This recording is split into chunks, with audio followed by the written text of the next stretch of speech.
So I'm about half a year into this, and I finally decided to start a physics part of my channel. So if you're taking biology and if you're taking chemistry, if you're using my channel, you're probably also going to need physics, especially if you're preparing for an exam such as the MCAT. Physics is invaluable. I don't like it too much, but I understand it, so let's dive in. The first thing that you need to know with physics is some vocabulary.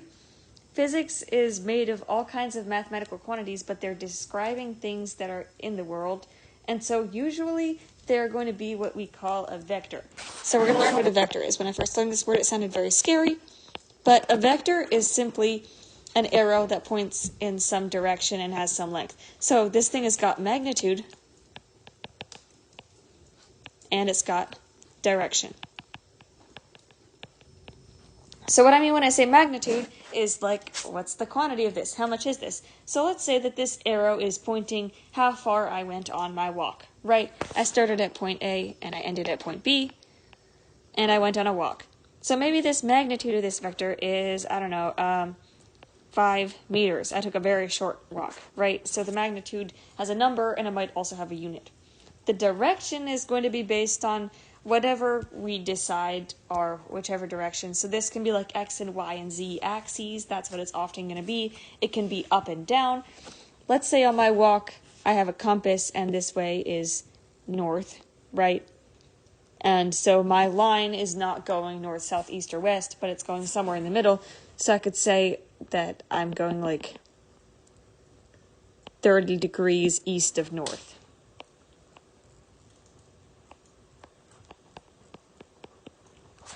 So this vector is in comparison to a scalar, and scalars do not have direction. They just have magnitude. So that's what some other quantities are going to be, is they're not going to give you a way this is going, it's just going to be a thing that exists. So, for example, energy. If I have a certain amount of potential energy, we're going to learn what that is later, then my potential energy is not going to be going in a direction. It's just going to be there, right? So, we don't care that much about scalars. They're kind of boring. They're easy, but they're boring. And so, when we're working with vectors, what we can do sometimes is that we can add them up. So, the way that we can add these up is something that when I learned it, it was called tip to tail. So let's say that I walk this way, right? And maybe this is 1 meter, right? Where did my pen go? 1 meter. And then I walk a little bit that way, and that's maybe 0.75 meters. I'm just totally making up these numbers. Then what I can do is I can add these up and get what we call the displacement, which is like it's going to be the distance in the straightest line from the start to the end is called the displacement. And that's just going to be the addition of these two vectors. And so what we can do is we can break vectors down into components to add them. So let's say that this is a y-axis, and then we have an x-axis here.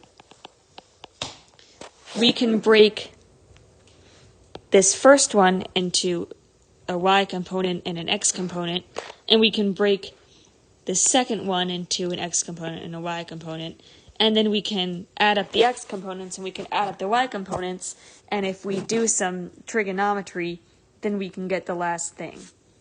So let me do like a simpler example of that, and we can learn how to add things up. So let's say that I'm going for a walk again, because apparently I love exercise. I do not in the real world. This is going to be in the x direction, because now I'm walking on a graph. We're going to say I'm walking 3 meters. And then I'm going to go in the y direction. I'm going to walk 4 meters. These lines are not to scale, right? And let's say I want to know my displacement, or the distance from point A to point B that I walked. So what I'm going to do is I'm going to make a third vector, and this is going to be the sum of the other two that I made. And I want to know, because it's a vector, I want to know its magnitude and I want to know its direction.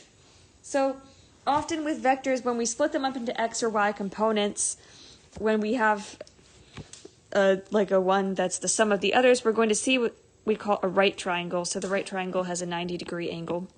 And we're going to have to visit some post-traumatic things that we learned in math ages ago that we wish we didn't have to dig up. And we're going to remember something called a squared plus b squared equals c squared. Right, remember that? So if we have 3 squared plus 4 squared, this is one of those nice triangles that gets us a whole number. So I'm solving for c squared, so this is going to be 9 plus 16, so 25 equals c squared, c equals 5, right? So now we know that this vector, the magnitude is 5, but what the heck is the direction? Well, here's an angle. Let's say I'm going to measure by this angle. How many degrees above the x-axis is it, above the positive x-axis? So we're going to use this thing called SOHCAHTOA. Remember that? Sine is opposite over hypotenuse, cosine is adjacent over hypotenuse, tangent is opposite over adjacent. So whenever I do SOHCAHTOA in physics, I don't like to use the thing that I just got because it's not always going to be a nice whole number. Sometimes it's a decimal, and then we're not very exact in our answer.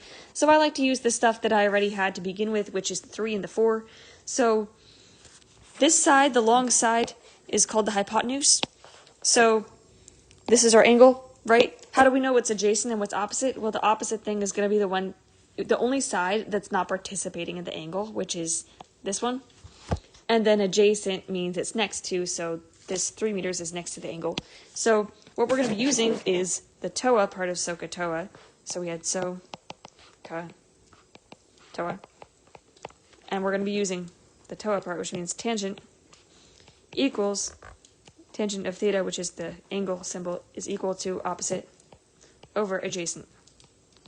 So this mysterious angle that we're looking for, the tangent of it is equal to 4 over 3. So the way that we solve these equations is that there are inverse functions of each of sine, cosine, and tangent. And so we can take the inverse tangent of each side. So inverse tangent of tangent cancels out. So we just have the angle is equal to tangent inverse of 4 over 3. So usually in physics, we're going to be working with degrees, and we can use our calculator to do these kinds of inverse trigonometry functions. Occasionally, you will not have access to the calculator. On the MCAT, for example, you are not allowed a calculator. In that case, you'll want to know something called the unit circle, and you can look this up, and this basically relates a bunch of angles to their sine and cosine and tangent functions. When we do have our calculator, we want to set it in degrees because we're usually going to be given degrees and not radians, which is the other weird setting that tells us like pi or 2 pi or whatever that was. So that's how we're going to add and subtract vectors. So how the heck are we going to use this? Well, we're going to use it when we're working with something called kinematics. So what I'm about to teach is called kinematics. And so when you see this prefix, that's talking about how things move, right? Kinetic energy is movement energy. Cytokines make cells divide, which means they're going to move and do stuff, right? So anything with KIN means that it's moving. So we're going to be working with a few different variables. We're going to be working with displacement. So displacement is again the like complete distance from point A to point B, whatever those points may be. But it's not necessarily the path that we took to get there. It's going to be the shortest distance between them. So for example, if I've got a baseball and I throw my baseball and it lands here, I don't know, there's a cliff here or a table or something, then this curvy line I just drew, that's not the displacement. This is the displacement. That curvy line I drew is called the distance. And because distance isn't always just in a line, it's not a vector. It can't be a vector if it's all curvy like that. So that's what we call a scalar. So distance is a scalar, displacement is a vector. And when we say displacement, we're going to use this symbol. It can also be delta y. It can be delta whatever axis we're talking about. But right now we're going to use x because we're only going to go in one direction. Delta just means change. So it's the change in x. It's the change in how far we went. So the other thing we're going to be looking at is velocity. So velocity is like speed. Speed is a scalar, velocity is a vector, so here's where all that stuff that I taught you that sounded useless is going to come in. So velocity has a magnitude, but it's also got a direction. So I could be going 5 meters per second, and that's my speed.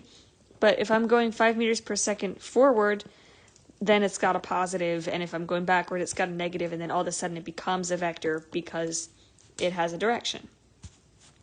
So I'm going to put a column here that's like units. What did I just do? Units. So displacement is going to be in length units. It's going to be like meter. Velocity is going to be in length per time units. So it's going to be like meter per second. The third thing that we're going to be looking at is called acceleration.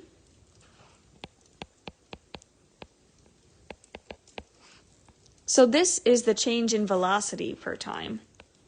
So it's going to be in units of velocity per time squared, because velocity per time divided by time is going to be velocity per time squared. So these variables are going to relate in some interesting ways. So let's say we have a graph, right, and it's going to be the displacement versus the time. So if I draw a line like this, right, so my displacement is going up linearly with my time, then the slope of this line is actually going to be velocity. And what's really useful to do with these is we can look at the units. So if displacement is measured in meters and time is measured in seconds, because we're using SI units in our physics world, then all we have to do to find out what the heck the slope of this graph means is to divide the y units by the x units.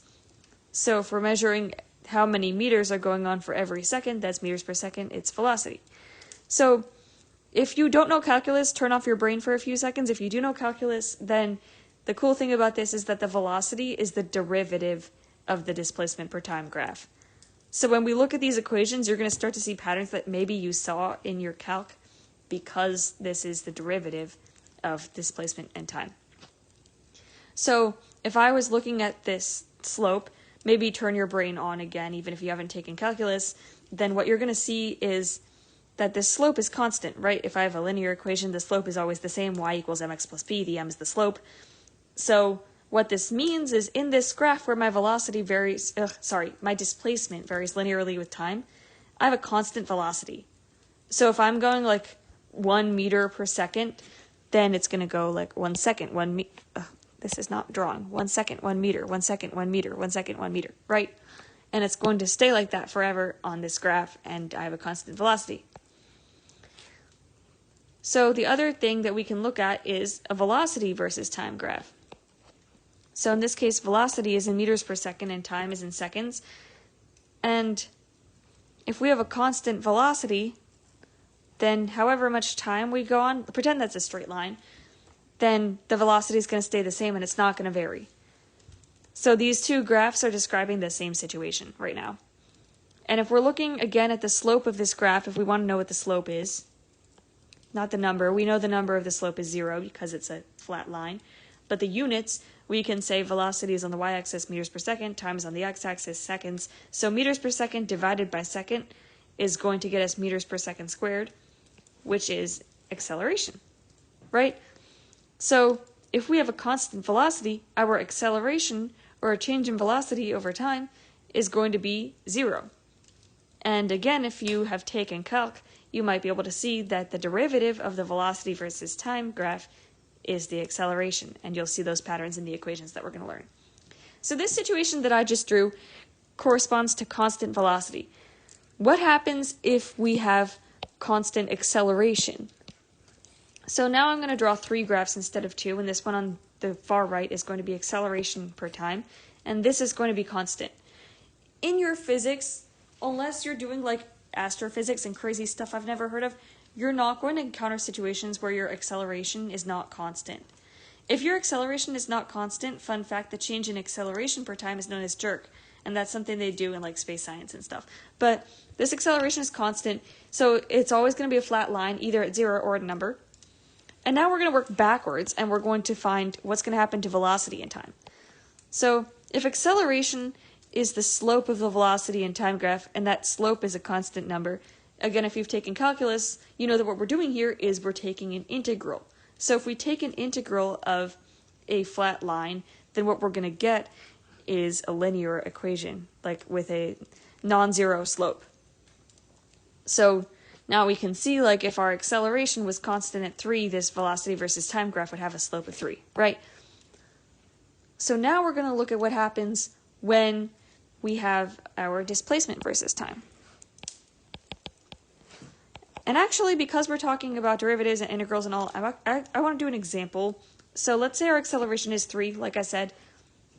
So this equation is y equals 3. Or actually, I'm going to put it into the variables we have. So it's going to be a equals 3. And then this velocity versus time graph is going to be the integral of that, which is v equals 3t. Right, so now we're varying with time, or our x. So if we want to take the integral of this again, in order to get the displacement and time graph, then what we're going to have to do is divide it by 2 and put a squared on that t, so we're going to get 3/2 t squared. Displacement, or I should call it delta x, because that's what we're using. So this is going to look like half a parabola. We don't see the other half because we don't have the negative part of this graph, because there's no such thing as negative time. But that's what it's going to look like. So when you see a curvy graph like that, you know that it's got constant acceleration, that the acceleration is non-zero, because if the acceleration is 0, we're going to see like just a straight line. Okay, so collectively all of these equations that I've pasted in here, like the 1, 2, 3, and 4, they're known as kinematic equations, and they can all be used together with each other to help us see like how fast is an object moving, to where did it move, etc. So let's go through them one by one. Number 1 that says v equals v sub 0 plus at. The v sub 0 means your velocity at time 0, whenever that may be, so your starting velocity. So if I start at a velocity of 2 meters per second, right, and my acceleration is going to be 1 meter per second squared, then how fast am I going after, I'm going to say time equals 5 seconds. That's my question to you. How fast am I going after 5 seconds with these conditions? Well, if we think about this logically, if we're going, our speed is going up at 1 meter per second squared, so then in our first second we go up from 2 to 3, our second second we go up from 3 to 4, our third second we go up from 4 to 5, our fourth second we go up from 5 to 6, and our last second, our fifth second, we go up from 6 to 7. So the answer that we should be getting is 7, right? So if we plug all this stuff in, v equals v0, which is 2, plus a times t, 2 plus 1 times 5 equals 7. Lo and behold, we got our answer. So already you know kinematics. Then our next equation has to do with something we call average velocity. So if I again redraw my graph of velocity versus time, if I have a constant acceleration, let's say my acceleration again is 1. If I have a constant acceleration, then what's going to happen is if I start at 0 and I end here, there's going to be a point in the middle where I have a certain velocity. And I'm going to call it v average. And this is going to be our average velocity because we spend the same time above it as below it, right? It makes sense. If we go in a line halfway up, we get to our average because we're going at the same speed the whole time. Or speed. We're going at the same acceleration or the rate of change of velocity the whole time. So this is helpful because this average velocity concept applies even if our acceleration is not constant. So even if you're not told that, if our velocity goes like this, then we're still going to have some average velocity. And I don't know how to calculate the average velocity of this, but let's say somebody did it for us and it was like here was our average velocity. If we compute using the average velocity, then we can get our displacement. So all the average velocity is going to be like the sum of all the velocities over time. So this equation here is for constant acceleration, the v plus v0 over 2 times t, because like I said, if you have a line, then the middle of it is going to be your average velocity. So this whole quantity right here is average velocity. And if you multiply the average velocity by the time, you're going to get how far you went, or displacement. So the third equation is going to be another way to get displacement, but in this one, you're not given your final velocity v. Instead, you're given your acceleration. So notice that there's more than one way to do things here. So what I could do if I had v0 and I had t and I had a, I could plug in v0 here, I could plug in a here, I could plug in t here, and I could get my v, and I could use equation number 2, right? So equation number 3 just exists to make our lives simpler because we don't have to do that. So now we have a way where somebody has done some calculus and combined it all for us. And now if we want to get our displacement and we just have our zero velocity and our acceleration and our time, we can do that. So let's say that I'm going for a run, and from the start to the end of my driveway I accelerate, and I don't know, meters per second velocity, so I'm going to make them up. I'm going to start at 0, and I'm going to accelerate at a speed, or acceleration of 2 meters per second squared. And this is going to be over a time of 4 seconds. And I want to know how far I got. Well, what we can do is we can use equation number 3, and we can say v0 times t plus 1/2 at squared. Oh, that's t, and then our a is 2, and we're going to square that. And then we're going to get 2 times 2 squared is going to get us 8. So our displacement is 8 meters. So if you take a look at equation 3, the other thing I want to point out is you see how it says 1/2 at squared? That 1/2 anything squared is going to remind us of what happens when we take an integral of a linear equation, right? We're going to get like some weird thing with a squared and with a 1/2, because when we take a derivative of a square, we're going to also have it. So this is calculus, and you can actually like derive these equations from each other if you wanted to. So this last one is for if you have your velocities and your acceleration and your displacement, but you don't have how long you were going. So if I wanted to, I could take these velocities and I could get my average velocity, and I could use that along with displacement to get time from equation number 2. But because these equations are next to us, we don't need to use them all. We can only use one. So each of these has like a missing variable. This one up here is missing displacement. So if you don't have displacement, you use equation 1. This next one here, number 2, does not have acceleration. The third one does not have your final velocity, and your fourth one does not have time. So whichever variable you don't have, there's an equation for you. But you should have all of the others.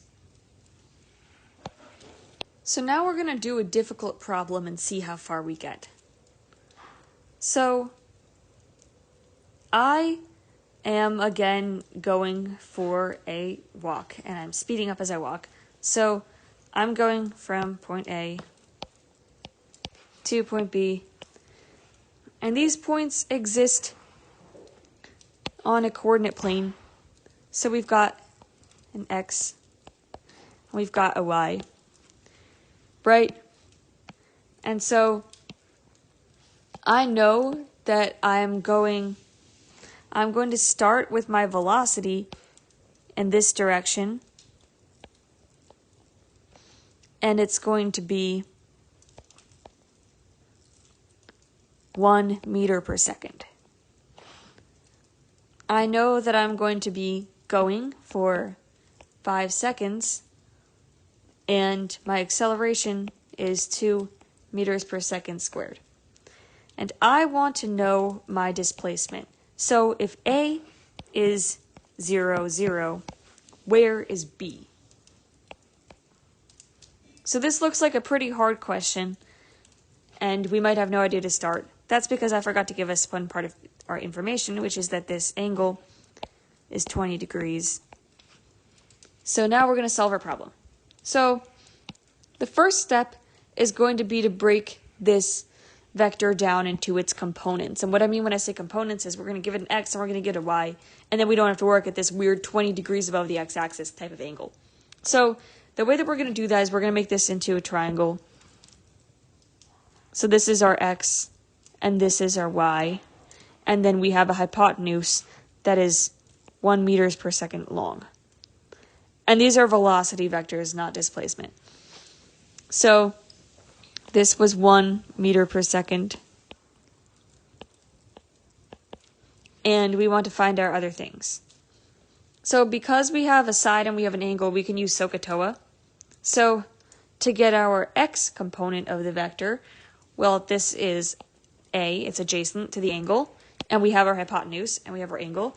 So we're going to use CA, right? We're going to use cosine of 20 degrees equals, we're going to call this x because it's the x component of the vector, over 1 meter per second, which is the hypotenuse. So that's going to get us x equals cosine of 20 degrees, right? And then for y, which is going to be this one, we're going to say it's going to be so, right? Because we have our opposite, we have our hypotenuse, and we have our angle. So sine of 20 degrees equals the opposite, which is y, over our hypotenuse, which is 1. So that's going to get us, if we multiply both sides by 1, that y equals sine of 20 degrees. Right? So now what we can do, now that we have, these are meters per second, these are our V0s. We're going to call this V0x, and this is V0y. So we can get our displacement in the x direction separate from the displacement in the y direction, and then we can add them together like we've been adding stuff together. So if we were to look back at our equations, we have our displacement, which is delta x or delta y, depending, equals the one that we use when we don't have our final velocity is going to be v0t plus 1/2 at squared, right? And then we can do the same thing for y. So this is x and this is y. So because I'm running out of time on this, I wrote out what we're going to get for these equations. I plugged in all the variables for v0 and t and a and t again, and this is what we're going to get. So delta x is going to turn out to be 5 cosine 20 plus 25, and delta y is going to be 5 sine 20 plus 25 again. Okay, and so then all we have to do with these, because these are displacements, they're in quantities of meters, right? We can take x, whatever x may be, and y, whatever y may be. We figured it out, but it's like still in a pretty choppy form. And then we have some hypotenuse. We're going to call it displacement. We're going to call it c, right? And then we can say x squared plus y squared equals c squared, kind of like a squared plus b squared equals c squared. And then we can say c equals root x squared plus y squared. So we can solve that plugging in these quantities for x and y, and we can get our displacement magnitude. Now to get the displacement direction, we can use x and y again, or we can use like whichever thing, because we got our c, we got our hypotenuse. And so we can just do like tan theta, whatever theta is, equals y over x, TOA. Right? And that's going to be our thing, and I'm running out of time, so that's Kinematics 101.